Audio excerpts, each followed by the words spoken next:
საუკუნეების განმავლობაში ცხენი ქართველისთვის მხოლოდ გადაადგილების საშუალება არ ყოფილა. ცხენოსნობა ბრძოლას, თამაშს, სანახაობასა და ტრადიციასაც უკავშირდებოდა. კიდევ ერთი ძველი ტრადიციული საქმე ბაზიერობაა, სადაც მთავარი არა იარაღი, არამედ მოთმინება, ცოდნა და ადამიანისა და ფრინველის განსაკუთრებული ურთიერთობაა. დღეს ამ ტრადიციას საქართველოში ახალი თაობა აგრძელებს. არიან ადამიანები, რომლებიც მტაცებელ ფრინველთან ურთიერთობას ბავშვობიდან სწავლობენ და შემდეგ ამ ცოდნას ოჯახის წევრებს უზიარებენ. ბაზიერობა მათთვის მხოლოდ ნადირობა აღარ არის, ეს არის ყოველდღიური ცხოვრების წესი. როგორ იქცევა ეს უძველესი ხელობა ოჯახურ ტრადიციად და რა ურთიერთობა ყალიბდება ადამიანსა და მტაცებელ ფრინველს შორის? ნახეთ გიორგი ქორქიას და ლევან ლომაძის რეპორტაჟი.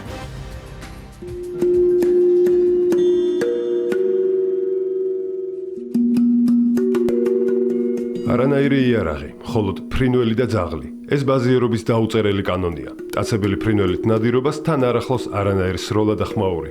მონადირეს და სავარაუდო მსხვერპლსაც ფაქტობრივად თანაბარი შანსები აქვთ. ბაზიერობას ნადირობის ერთ-ერთი სახეობაა და შეიძლება ჩაითვალოს, რომ ბაზი, ანუ მტაცებელი ფრინველი ერთ-ერთი იარაღია ნადირობისათვის, რომელსაც ადამიანი იყენებს. თუმცა აქ არის ერთი ნიუანსი. ბუნებრივადაც ბუნებაში მტაცებელი ფრინველი რო გადარჩეს, უნდა მოინადიროს და უნდა შეჭამოს ხორცი, ანუ მსხვერპლი, რაზეც ნადირობს რა. და შესაბამისად, თუ ბაზიერი იყენებს ბაზს და ნადირობს, ნაკლებ ზიანს აყენებს ბუნებას.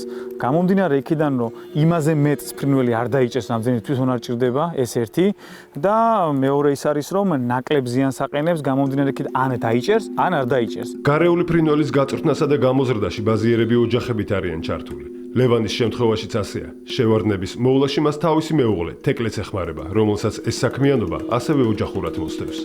ის მომენტი, რომ ჩემი მეუღლის ოჯახში ბაზიერობა უცხო არ იყო, ეს მე ისედაც ვიცოდი, როცა გავიცანი, ვიცოდი ვისი ოჯახიდან, რა ოჯახიდან, რა გვარიდან მოდიოდა და ჩემთვის ესე პირველი ის იყო, რომ აი პირველ შეხვედრაზე ესე ვთქვათ, ფრინველით მივედი და ხელში დავაკავე და აი შევხედე როგორ ეკავა რა და შეიძლება ეგ იყო ერთ-ერთი მიზეზი იმისაც, რომ ესე ვთქვათ, ოჯახი შევქმნეს რა ნაცვლობით, ხუმრობით მოხდა თქმა უნდა და რა ვიცი, კარგია რა, ოდესაც მეუღლე გეხმარება და მეუღლე გვერდში გიდგას აი იმ საქმეში, რა საქმესაც ჩვენ ყოველდღურად აკეთებ. თეკლესთვისაც არ იყო უცხო გარეულ ფრინველთან ურთიერთობა.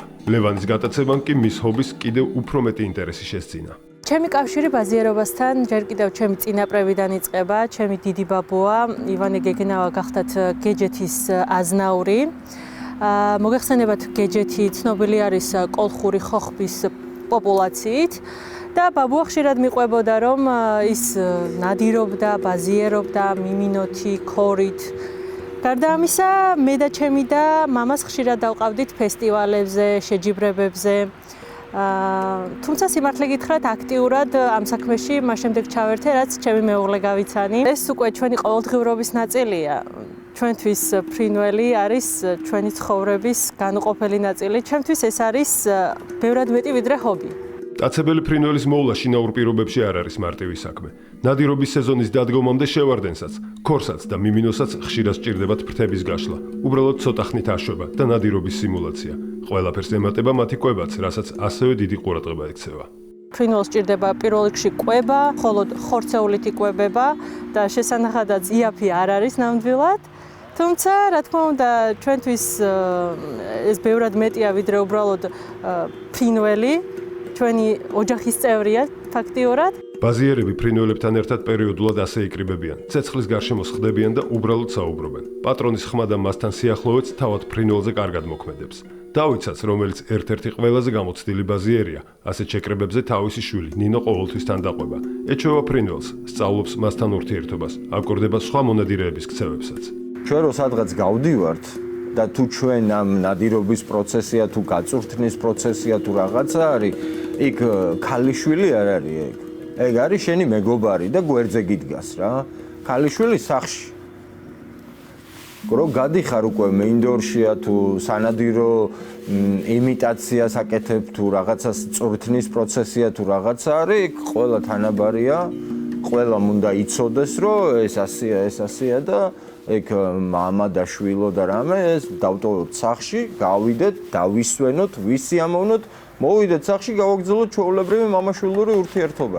ამ საქმეში ნინო ახალბედაა, თუმცა სწავლისგან თავისუფალ დროს ხშირად სწორედ ფრინველთან ერთად ატარებს. ბაზიერობის ოჯახური ტრადიცია მისთვის ერთგვარი ჰობი გახდა. ეს ჩვენი ქვეყნის ისტორიის ნაწილია, ეროვნული ძეგლია და ეს არ უნდა დაგვაუწყდეს, ეს არის ჩვენი წარსული. და წინაპრებმა მოგვიტანეს აქამდე და ეხლა ჩვენი საქმე ის არის, რომ ეს გავაგრძელოთ და არ დაგვაუწყდეს. ჩემთვის ძალიან სახალისოა ეხლა აი ეს რომ მიჭირავს და ეს არის ბუნებასთან ერთგვარი კავშირი. ეს არის ჩვენი წარსული, რომელსაც მოფრთხილება სჭირდება.